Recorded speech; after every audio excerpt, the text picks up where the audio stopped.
What's up, Packer fans? It's your boy Tremel back here on Cheesehead Talk.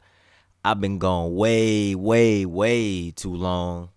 Something that popped up, and I basically was out for a whole year, and I sincerely apologize. It won't happen again.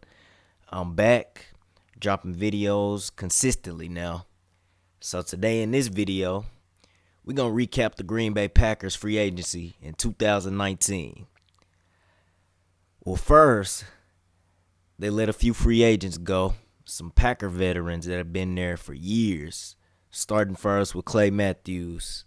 Clay Matthews was drafted in 2009. He's been a Packer for 10 seasons, and we're going to miss him. But it was just time. It was time for him and Randall Cobb to go. They're on the decline now, and they're getting older, and they battled too many injuries over the years. And with Clay Matthews, his production just wasn't there. It just wasn't the same anymore. We struggled on the defensive line to get sacks. I think we finished top 10 in sacks, but it wasn't because of the edge rushing. It was mostly because of blitzes. So that's how we got most of our sacks. And Clay Matthews, he's just a step slower than what he used to be. And with Randall Cobb, he's not the same either. He's gotten slower. It looks like he run like a 4.5, 4.6 now. He came into the league running a 4.4.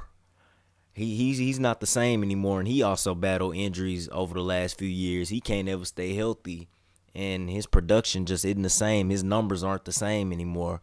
So it was just time for them two to go. Clay Matthews went on to the Los Angeles Rams. And I actually like that pickup for the Rams. He'll be a rotational guy, and he'll help their defense a lot. They lack linebackers, so I think that he'll help them a lot, and he's on a very good team. Randall Cobb went to Dallas. I think he'll help them a bit too, and hopefully he can stay healthy over there. I think he provides a better deep threat than what Cole Beasley did for the Dallas Cowboys. So, yeah. Those two went on and left, and another Packer free agent that walked was cornerback Bashaud Breeland. Now, I kind of wanted the Packers to re-sign him because he performed pretty well. He had a pick six last season. I think he had 2 interceptions, if I'm not mistaken. It might just be that pick six that he scored against Atlanta. But he played pretty solid. He gave us some help at the corner position. But I wish we brought him back, but unfortunately, he went to go sign with Kansas City. Wish we brought him back, but we didn't. I guess they got faith in corners Jair Alexander. I like Jair. I have faith in him. They got faith in Josh Jackson. He really didn't have a good rookie year, but hopefully he'll be able to bounce back. Kevin King. Honestly, I'm not a big believer in Kevin King. I really don't see the talent. I mean, he's okay. It's really nothing special about him, in my opinion. I'm gonna just be honest with you. I don't really see what's so special about him. Every time I watch him play, he's like 10 yards away from the receiver, starting on the line of scrimmage, backed up 10 yards off the receiver, and he gives up an 8-yard play. I really don't see what's special about him. Maybe I'm tripping, I don't know. But I guess they have faith in Kevin King and Tony Brown as well. Tony Brown is a pretty solid corner. He had some good plays this season. So I guess the Packers believe in these young corners. I guess we'll see what happens when the season starts. But let's move on to the free agents that we signed this offseason. First, starting with ZaDarius Smith. We signed him to 4 years, $66 million. He's an edge rusher from the Baltimore Ravens, and he's a pretty solid edge rusher. I like him. Let's look at some of his numbers. In 2015, he played 15 games. He didn't have any starts, but he had 5.5 sacks, 30 tackles, 7 tackles for a loss, and 7 quarterback hits. This is his rookie year. Now, in his second year, he kind of had a sophomore slump. He only played in 13 games and only started in 4. He had 1 sack, 20 tackles, 4 tackles for a loss, and 4 quarterback hits. His numbers went down in every single category. But He'll come back a little harder in 2017. He played 14 games with 4 starts. He had 3.5 sacks, 24 tackles, 3 tackles for a loss, and 16 quarterback hits. So he kind of got after the quarterback a little bit in that season. And in 2018, he had a breakout year.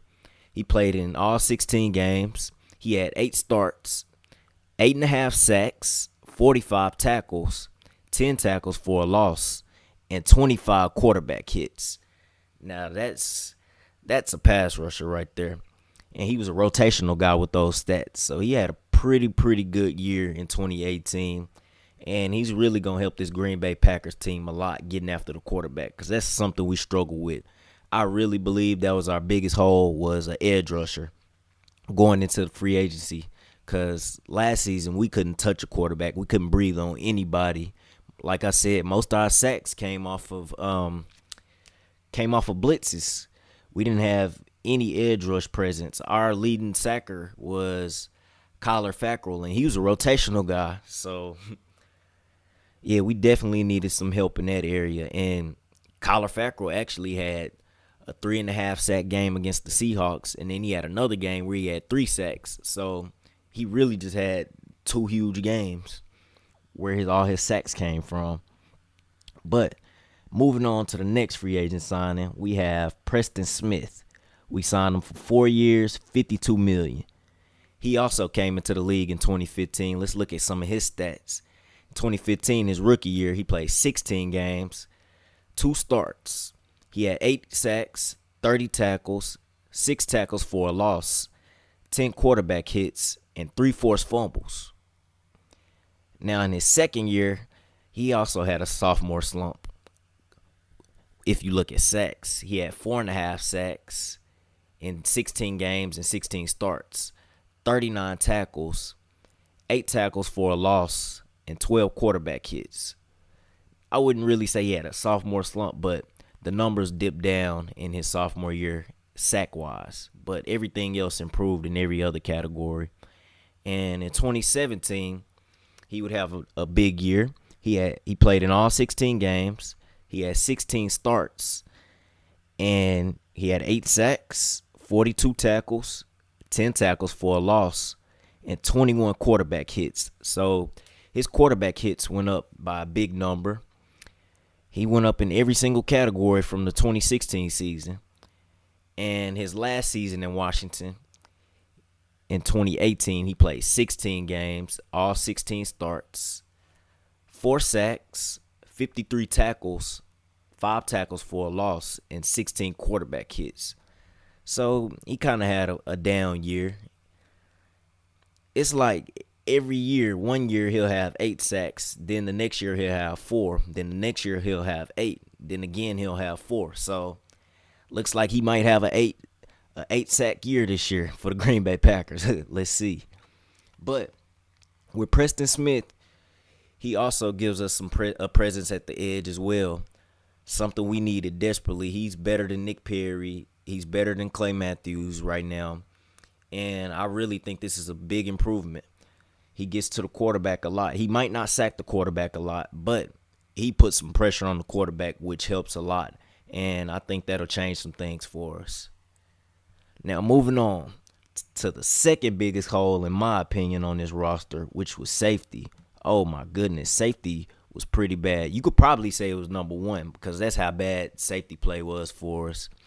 Even when we had Clint Dix starting before he got traded, he was pretty bad in some games. Kentrell Bryce was pretty bad. Dimitri Goodson. I mean, man, safety play was terrible for us. But we signed Chicago Bear Adrian Amos, 4 years, $37 million. He also came into the league in 2015. Let's take a look at some of his stats. He played in all 16 games in his rookie year. He started all 16 games. He had 67 tackles and 0 interceptions. So he's really not a guy that'll intercept the ball a lot. He's not gonna create takeaways like that. But it's better than what we had last year. I'll take it. In 2016, he played 15 games and started in 14. He had 62 tackles, and again, he didn't have an interception. Now let's look at 2017. He played in 13 games. He started in 10. He had 67 tackles, 1 interception, which came with a touchdown. He had a pick 6. And in 2018, I guess you could say he had a breakout year in some people's opinions. He played in all 16 games and started in all 16. He had 73 tackles and 2 interceptions. He was a pretty big piece in that Bears defense this year. He made some good plays. He made some big hits in some big games as well. He was a pretty solid player. He's like I say he's a B-level safety, a B-minus level safety. He's pretty good, and it's way better than what we had last season. I'll definitely take it. Now we just got to fill that other safety role, maybe in the draft. Hopefully the Packers will address that. And I think we'll be pretty solid on defense and maybe add one more linebacker. I think we'll be solid on the defense. Moving on to the last signing, we have Billy Turner, offensive tackle from the Denver Broncos. We signed him for 4 years, $28 million. So he's making $7 million a year. I really don't know too much about him. I just know that he can play anywhere on the line. He can play guard, tackle. He's very versatile. And I have a friend who's a Bronco fan, and he told me that Billy Turner's a pretty solid offensive lineman. He can move anywhere, and he's got starting potential. He can definitely start on the team. He said he could start on Green Bay. So I'm guessing it's a good pickup for us. You know, we stay hurt on offensive line. Brian Bulaga, we had a lot of injuries on that offensive line. Offensive line was pretty bad last season. It was just a bad season in general for us. But I like these signings. For free agency, I'll give the Packers a solid B. We addressed the edge rushing problem that we had. We need people that get after the quarterback, and Preston Smith and ZaDarius Smith definitely do a good job of that, and they do a way better job than what we had last season, so it's an upgrade in my eyes. Also, Adrian Amos, he's a pretty solid safety as well. He's decent. He's pretty good. He tackles. He doesn't miss a lot of tackles. So that helps us out a lot. And then Billy Turner, he gives us some options on the offensive line, and he's versatile, which will help us as well. And also, the Packers re-signed wide receiver Jake Kummerow and wide receiver Geronimo Allison. So they'll be back with us next season. And tight end Mercedes Lewis. He really didn't do much last season. He really didn't even get to see the field that much. But with a new coach and Mike LaFleur, that might change. And just hopefully we see some improvement with this team, especially on the edge rushing side and in the safety play. Let's just hope we have a great year this year. But I like the free agent signings. I give it a B. And that's all I have for this video. Thanks for watching. Like and subscribe. Go Pack Go.